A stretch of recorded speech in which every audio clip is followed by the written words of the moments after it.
Okay, so hey guys, it's Quinston, and today we're going to discuss the recursive nature of the process of calculating the factorial of a number. The factorial of x is represented as x factorial and is equal to x times x minus 1 factorial, which is equal to then x times x minus 1 times x minus 2, and so on and so forth. For example, if you can see over here that we have 5 factorial, which is given as 5 times 4 factorial, and then is expanded further, which gives us the value of 120.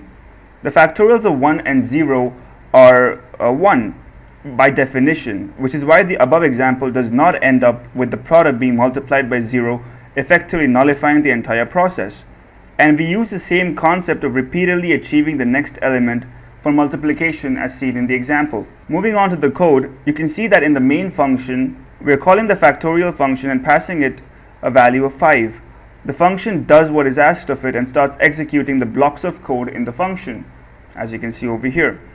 At first, it checks if the number is either 1 or 0. These are the base cases, and if they are satisfied, there is no need to go any further, and the execution of the programs can be stopped and the value of 1 returned. But we have the number 5 in hand, and so we proceed to the else block. Here we can see that the return statement is composed of the number multiplied by a factorial function call with the number decremented by 1. This effectively translates to 5 times factorial of 4. Function calls are executed first, and hence the factorial function calls itself. This is the essence of recursion and how it behaves.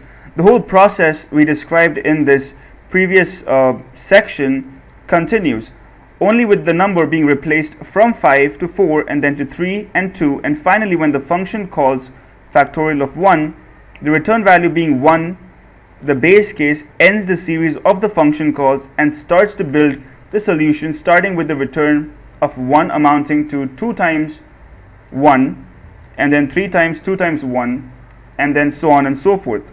And then finally we get 5 times 4 times 3 times 2 times 1, which equals 120.